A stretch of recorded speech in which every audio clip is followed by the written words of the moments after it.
The Irrational. So The Irrational is a TV show on NBC, loosely based on my life that I helped write a bit. And I certainly am enjoying it tremendously. Talking to the writers, going to the set, and so on.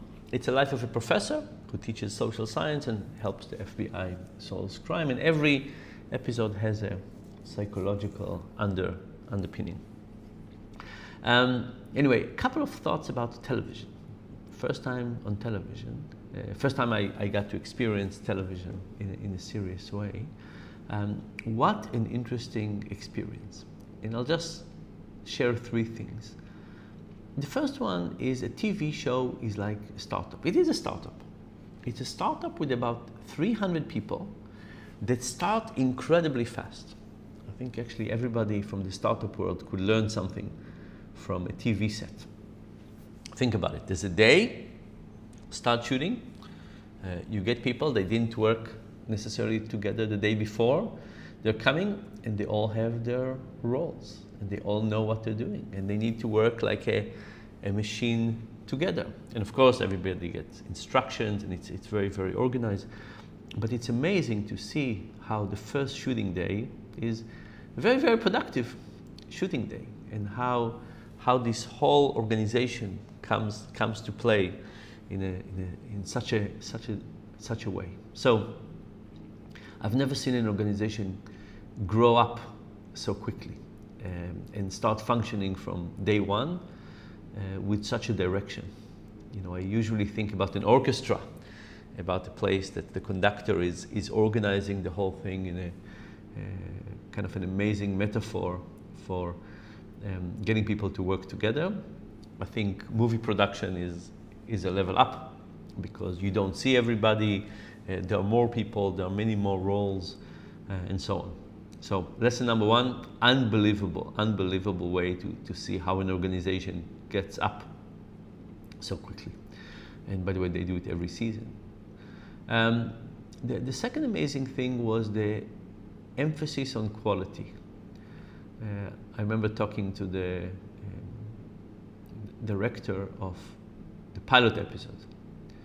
And I asked him, like, how do you think people are going to eventually consume this TV show?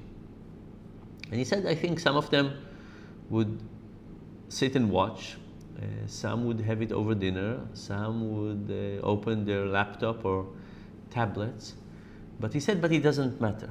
He said, for me, I'm aiming for it to be seen on a big screen in the theater with perfect audio and perfect visual.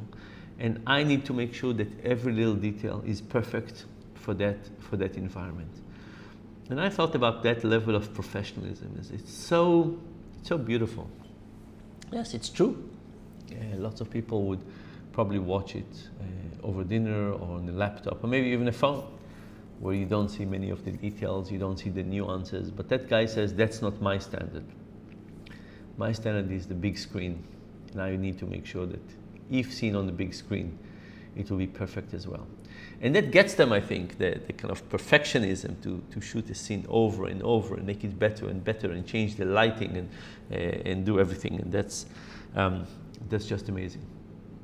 And then the last point I'll make, so I said something about picking up very quickly, professionalism, and the last thing is about being a background artist. So I got to be a background artist in season 1. In one of the episodes, I held a sign and I protested outside of court. And I got to be a background artist again in season 2. This time I was a student in the class. I'm not exactly the age of the students, but I was in the class. And you know, there's so much love on these TV sets. So I got this in the morning and they said, Dan, we found a place for you to be a background artist. And they whisked me to makeup and hair and wardrobe. And you know, every time I go to the set, these are such kind people. They're getting up in the morning to make a TV show, yes, but they are there for each other in an unbelievable way, unbelievably hospitable, caring. And every time I go, it feels like good people trying to help each other and do something together. So it's not just professional, not just that they get together to work very quickly, but they really care. There's something about the atmosphere. I mean, it's only one show, I don't know about how others are, but there's something incredible about the atmosphere of this. Maybe a combination of a workplace and summer camp, something like that. Anyway, I watch the show, and every time I watch the show, I think back to that, to being in that environment that is so professional, such high quality, and so supporting and loving. Really an amazing thing. Okay, reflections on the irrational.